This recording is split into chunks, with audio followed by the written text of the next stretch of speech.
It's amazing. A lot of real estate investing is pretty simple. It's just that people don't want to wait, number one. And then number two, people get really aggressive with it. And that's just how human nature is, right? You can leave your job in 5 years. No one wants that. They want to leave in 5 months, 5 weeks. So they start doing other things to maximize returns and getting into kind of places that are a little riskier than they should be.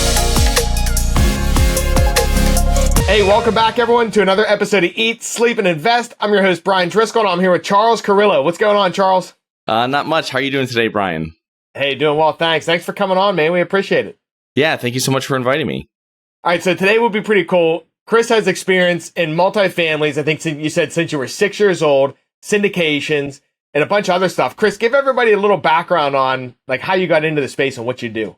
Yeah, so I've been a multifamily investor myself since 2006, but I was kind of born into the business. My dad was a multifamily investor since a few months after I was born in the 80s. So it was something that my whole growing up, my dad's first property was a 6-family, and it was in a tough area. I was like in a D, let's say C- to be nice to my dad's area of where the property was, but it was very tough. He bought a lot more properties in that area over the next like 10 or 15 years, some of them with a partner.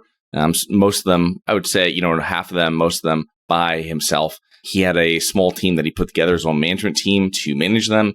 So that was really my second education kind of growing up and learning the whole multifamily experience and investing and kind of what he used to do it, kind of all the different important measures that he would use to, verify properties and areas and stuff like this.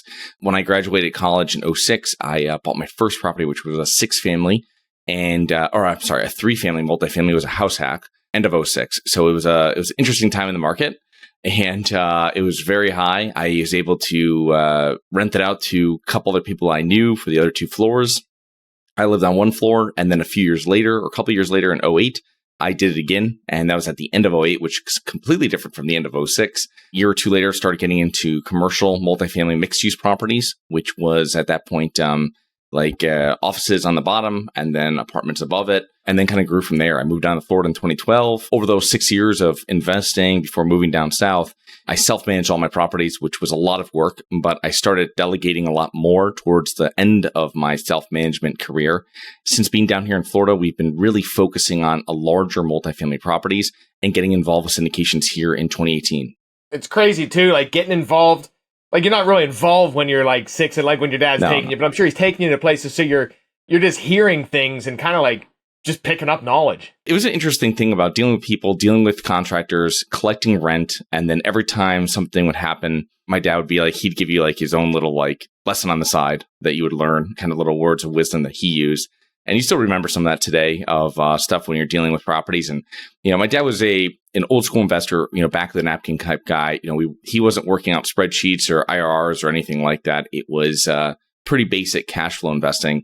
And that's kind of how I learned it. And that's how I started buying my property. So when I did go through the GFC and everything that happened afterwards, because it lasted for so many years, really wasn't hit by that because it was buying for cash flow. And that was something that everybody talks about, but not many people do it. So it's something that back then, if you did that and you had some longer term debt, you could get through. It. Now, when you say buying for cash flow, explain to everyone what you're talking about there. If you're buying a 3-family property, you're renting out every floor for $1,000 a month. $3,000 is your gross revenue on that. But say you have $2,200 worth of expenses, and then you have your mortgage, your debt, all of your stuff like that. I mean, that's a property that when it's fully rented, you're going to have an $800 cash flow on that property. It's going to differ depending on your tenants, depending on if it's vacant or if it's not. But if you have it set up like that, that's something that you can really weather a lot of storms because you're able to cover the majority of your expenses.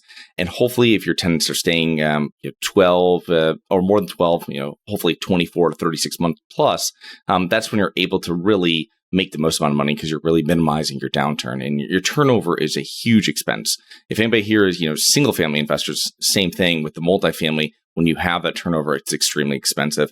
And it really hits your bottom line, especially if you're dealing with small multifamily properties. And yeah, 100%. Because I have single families, and it sucks. Like, I actually keep my stuff even a little bit under market value just to keep the people there. So when you say buying for cash flow, though, are you talking about like some other people might be just buying for equity, like that doesn't have the cash flow, but they get an equity, it's a good deal, stuff like that? Is that what you're talking about?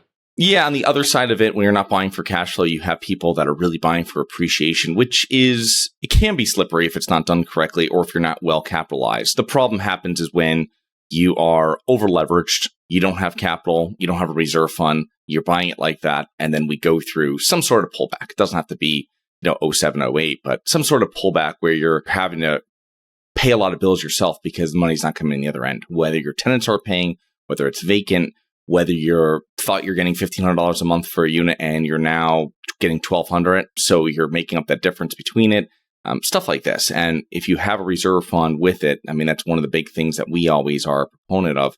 But, you have people that do that and it can be profitable. I mean, if you were there in the last few years, last 10 years, it's been very profitable. Once there's a little pullback, that's when those type of strategies might not hold water as much. I'm 100% with you, too, because it might not matter if you have 1 or 2 properties, but you got 20 or 50 properties, a couple $100 a month when the market shifts or even interest goes up and you got to refinance, that can put you under. It can be very dangerous. So it's something that's always, with the cash flow buying, it's always one way that you're going to be able to cover your expenses, right? And really be able to hold on to that property and make it through any type of storm you're going through. Yeah, it's funny. I was just at my buddy's house last night and we were playing. You ever play the game, Robert Kiyosaki's cash flow game? Yep. Yeah, I was sitting there thinking, I'm like, man, this is just like so simple, but it's not. You know what I mean?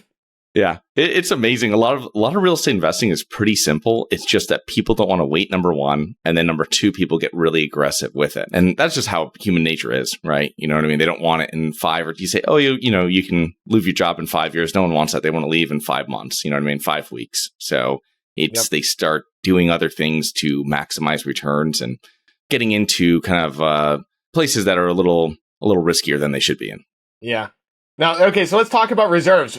What kind of reserves do you recommend, or what do you do in your own portfolio with reserve? Do you do it per door, or how do you come up with the amount?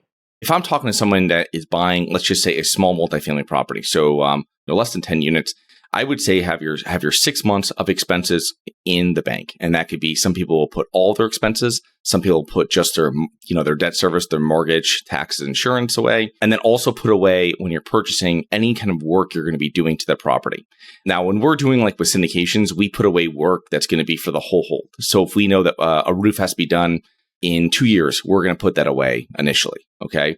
And I could tell people that initially and for when they're buying their own properties, but they probably won't do it. They're probably going to wait that out and try to add to that over those couple of years to be able to, afford that down the road so they can kind of maximize their return and, stuff like that. But I would say that any kind of work you're doing to your property that needs to be done immediately or in the first year or two, I mean, that money has to be put into reserves as your own property. Obviously, you're syndicating. You have all that stuff up front because you don't want there to be an issue down the road where you're trying to get money, you don't have money, it has been cash flowing correctly. And now you have your money, investors' money, all wrapped up together. So having that money up front, that allows you to go through the whole business plan and to move quickly when you get it. Because if you're self-financing it as you go, I mean, you'll do a little bit here, a little bit there. Everything's under construction. It's always a hassle. If you go in there, you do the work in the first 30, 60 days, get it all rented out, you can now achieve those higher rents a lot faster and you can start hitting your kind of return projections a lot sooner. Yeah, I'm with you there too. And reserves, if anyone takes one thing from this episode, get reserved. Even in just business and in life, like you can make decisions when life hits you in the face. If you got a 6 months reserve, you get to make way different decisions than if you're out of business in 2 weeks. Yeah, it's exactly true. And then also the other thing too is like you were saying about the adding to it, which is one part I kind of skipped over, and that's really depending on the on how old your property is. I mean, when I started investing in properties, these were 110, 120-year-old properties. So you're putting in a pretty good amount every month into reserve for each of those units, right? And if I was buying a new build or something that was 10 years old, I probably wouldn't be doing as much. But it's something that if you have an idea, once you've inspected it, you looked at it and you're like, okay, these hot water heaters have to be done. They got about 4 or 5 years left on them. This roof, you know what I mean? Something like that. And you can start putting away for it. And there'll be stuff that pops up that you're not aware of. And that's just how it works with anything, right? With life, with real estate investing. So you want to make sure you're always adding to that reserve fund. And so when something does go wrong or you get the call that you're going to get, you're ready to get that sorted out, get it fixed, and then you can keep your tenants happy. It looks a lot more professional and you can keep them in there longer.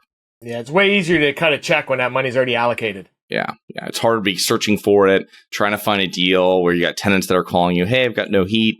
You know what I mean? It's 20 degrees outside and you're trying to figure out how you're going to pay for it. You need a furnace and you've just been patching it. So now, how's your business look now? Because I know you got multifamilies and like the commercial stuff, and then also syndications. What's your business look like? Yeah, so last year I sold out all of my small multifamilies that I had up north and in a whole portfolio to a investor out of New York. And we've just been focused for the last 3 years on buying B-class multifamily properties, 1985 and newer. And we really focus on, it's 85 units, but really 100 units plus is really kind of our sweet spot for what we're buying, and 3 different markets throughout the Southeast. We're like Dallas is one of our areas, Atlanta, greater Atlanta, and then I'm down in Florida. So really what we call the I-4 corridor between Jacksonville and Tampa. We used to buy a bunch in Tampa. Tampa, for the last 2 years, has just really gotten really priced us out. And we've been selling properties there, but we really haven't been buying too much. But those are really the areas, your Tampa, Orlando, Jacksonville. These are areas that we look in down here. And that's kind of how we've kind of focused on figuring out our target markets. Gotcha. How'd you pick them? We pick them depending on the operators that we find in those areas. So when we find operators, we know areas, we go into them. There's a few things that we look into when we're looking to invest into a property or to a market. Number one, everybody looks at population growth. The second thing is really job growth and the diversification of that job growth, right? So not everybody is 20% more in one industry or with one employer. And then really what we want to do in the last part is, and this is looking over like the last 20 years for each of these metrics. And our last metric that you can do pretty quickly is looking at the crime rate on a 20 years. And if you see it going down consistently over that time without too many variations in that, you know that, first of all, the crime's been decreasing. But secondly is that, which kind of unwritten in there, hidden, is that they have been, that town, that market has been investing a lot into health in that area, healthcare in that area, because they're able to keep down the crime in that area consistently. So they're doing something right. It's easy to look back 2 years and see that, oh, everybody's been locked up and crime's down, but that's not a long-term trend. And when we're buying multifamily, we're really looking for 5-7 years. Sometimes we'll sell sooner, but I mean, if we go through anything kind of a rocky patch with our investors, with the properties, we have to let our investors know, hey, this is going to be probably a 5 or 7 years. And for us to hit our targets. So that's really what our goal is. And that's how we pick out our markets. Give me the pros and cons, just like the short note, between syndications and just going out and buying smaller multis and managing them yourself or property management, whatever. The con is that, you're working with investors. And when I say it's a con, it's great you're able to scale, and it's great you're able to buy bigger, better properties. However, you now are managing not just the property and tenants, which is your normal thing of any multifamily investor. You're now managing the investors alongside of it. So investors have lives, they have things that come up. When you're giving them an offering memorandum and you're kind of telling them what you're hoping is going to happen, what you estimate is going to happen, this is something that it can vary from there, right? You can go in and find out that 15% of the tenants that you thought were paying aren't paying. You can go, there's so many different things that can happen once you purchase a property. We can do all the due diligence that we can, but when you get to a point, when you purchase the property, there's always going to be a slightly different story. And sometimes that's better, sometimes it's not. And that's where the reserves come in too. Once there's like any type of unknown, that's when you have to start increasing those reserves and hopefully getting a lower price. But increasing the reserves, and that makes it a safer investment for everybody. I would say that one of the pros with working with investors, because now you're able to buy bigger properties, better properties, what we would call as an institutional quality property, where your end buyer is not going to be just another mom and pop investor, but it actually might be a family office or it might be a life insurance company, depending on how large and how new the property is. A lot of times when people are selling, they might sell it actually back to another value-added investor, because the prior one might have left a little meat on the bone, and they maybe only renovated 70 or 80% of the units. And they say, here's a proven track record. Now you can finish it up, and it makes it for a much easier sale than someone that's selling it and they're asking top price for it. And there's going to be less people buying that. It's usually you're finding a lot of people that are really looking for a business plan that's been started and really finish it out. And it's a much lower risk for them as well. What's the top type of demographics that want to get involved? Like, they want to invest in syndications versus, like, I know most real estate investors, like, hey, I just want to buy the property. I want to control everything. Mm-hmm. Like, so what's the demographics of the guys who are like, hey, you know what? I want to give, like, what's a minimum investment? Usually like 50 or 100 grand, something like that. It's usually $50,000. Yeah. Okay. So like who's your target avatar that's a really good fit for getting involved with syndications? Syndications are going to be people that are less hands-on. They're going to be busy professionals, busy entrepreneurs, a lot of business entrepreneurs that we work with. They want the diversification of getting into real estate, predominantly multifamily investing because of the number of different doors and avenues. So all these income streams you're getting, you have 100 units, you have 100 income streams that are coming in, much different than when I used to deal with 5 units and you'd only have 5 income streams coming in. One person pays late, one person doesn't pay at all. You've changed your whole NOI for the whole month. You know what I mean? So it's completely different ballgame. And that's usually what we focus on and what we work on when we're looking for investors. A lot of investors, I would say, that are passive and active. So maybe they have a duplex, here, they've got a single family rental here, and now they want to go into a different market that they're not part in, or they want to buy another property, but they don't want to deal with the work. I mean, it is a lot of work. For all the years I self-manage, for the decades plus on those small multifamilies that I had property managers, you're still an asset management on that. I mean, you still are answering questions depending on what your relationship is with your property manager, depends on how many times you're getting calls. You know what I mean? And, I had it set up before I sold my properties with my good property manager up in Connecticut, where all my properties are and where I was originally from, all those small ones. And that was something that was pretty good system. You know what I mean? I'd only hear from them like once a month. I'd hear from the owner of the property management company, or maybe every other month. And when he called, that's when you knew you had to write a check. It was something. But most of the time, it would just be like an email of, hey, we did this, or we re-rented this, or, we're going to get more rent for this. So we're going to, we invested $1,000 into this. And they were really taking the reins on that because the relationship I had in the beginning, it didn't start like that. So as that owner of that property, even though you have the property manager, it still can't really get more past that passive, semi-passive investment. You know what I mean? You just can't get that. You always have some sort of involvement, no matter how good your team is. And that's one thing with the passive investing is that it's truly passive. I probably spend on my passive investments an hour a year. You know what I mean? You're reviewing your monthly report and then you're sending off your K-1s to your accountant. Obviously, if there's an issue or something's delayed or something like this, you're going to get a little bit more involved, right? Ask questions, get on calls. But for the most part, if you're dealing with operators that are vetted, that have been doing it for 10 plus years, you really minimize a lot of issues. So on a syndication, like say somebody got 50 grand or 100 grand, whatever the number is, what's it look like? Because they're not given that. And like the project's not going to go for 30, 40 years. Normally, you're usually going to buy it, fix it, and normally try to get out of it, right? Like, what's that life cycle look like? We would always say 5 to 7 years over properties that we purchased in 2018, 2019, 2020. Those went usually about 3 to 4 years, right? Which is much shorter, obviously. But when we're buying properties now, we still stick to like the 5 to 7 years. And most investors don't mind the hold if they're receiving some sort of regular distributions, whether that's a quarterly one. And, usually the longer you own that property, the more stabilized it becomes after you're doing the renovations, you're getting new tenants in there, paying more. That's when you can start seeing that cash on cash return go up a little bit. And so that's one thing. If that's consistent, you don't really hear from investors per se. You know what I mean? Most investors are looking for a passive income, even though, the big thing with these properties is really the equity multiple, where if you go in there, you have $100,000. If in 3-4 years we're able to go, take that 100 and go to 160 or 175, whatever it is, that's really the wealth generating factor of it. But you have a lot of investors that are like, oh, I'll put in 100,000 with you, and I know like in 2 years or something like this, I'm hoping it'll be like $7,000 or $8,000 a year. You know what I mean? That's probably something similar to what it is after that kind of time frame. It's not out of the gate because the property has to start performing better. These properties are very sought after assets. It's not like you're going to be, when you're buying multifamily properties, even if you're buying small multifamily properties, not even ones that are what we would call syndicatable, it would be something that, you're still buying with savvier property owners than in most people that are, let's say, delinquent with their single family home, right? If you have a list of cutoffs, utility cutoffs, it's going to be a much different conversation between you calling that person up that that just had their water turned off compared to someone that has a 20 unit property that doesn't really need to sell, but might be interested. They've owned it for 15 years. They probably don't even have debt on it, or it's very little. Completely different motivation. So you're probably going to be paying more for that person that has a property that they don't really need to sell. So these are just things that you kind of have to take into consideration when you start dealing with multifamily. It's a different buyer or a different seller.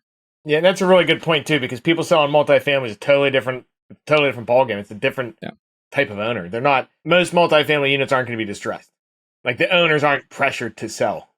Yeah, in most situations. I mean, now it might change a little bit if someone really overpaid, they can't refinance it, stuff like this. But in most situations, like you said, yeah, they're not distressed.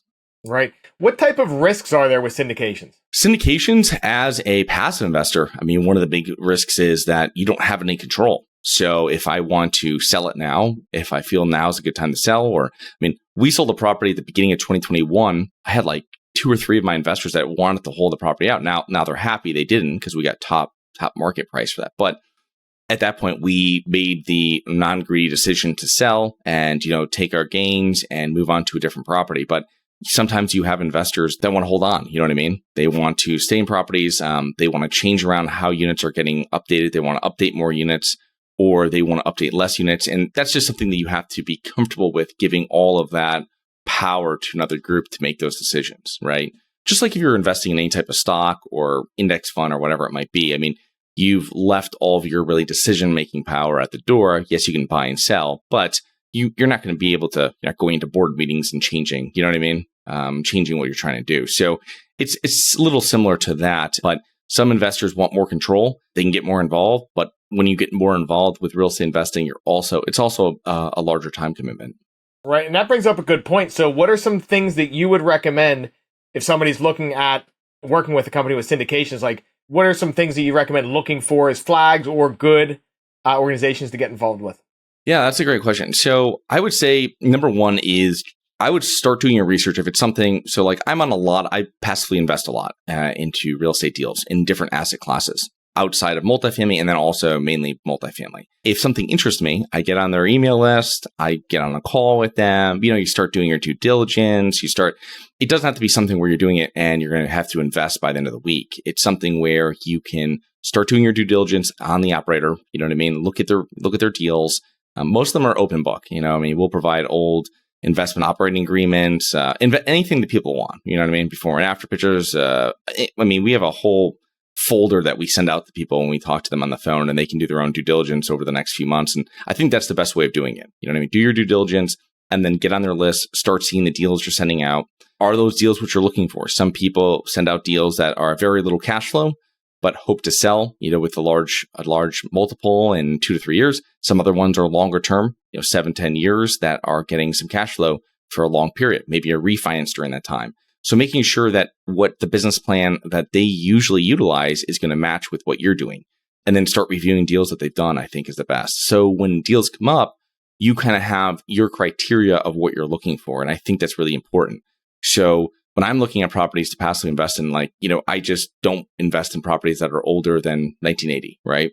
I've done that for many years, but there's a thing where the older your property is, historically, the lower the collections are on those properties. And obviously, you're in some places like San Francisco, New York City, Boston, it's completely different because a lot of older properties there that are in very high-end areas. But in most things where we're buying, you're really going to find a property built in the 80s is going to have a lot better bones, and it's going to be easier to collect. It's going to be easier to renovate. You're not going to go into a property, you go into a property built in the 1950s. There's going to be a lot more usually that has to be done than what we're doing. Roofs, some mechanical stuff like this. We're going to have to go in there, and now we're rewiring stuff. We're worrying about aluminum wiring, all these different things when you start getting past a certain point in real estate.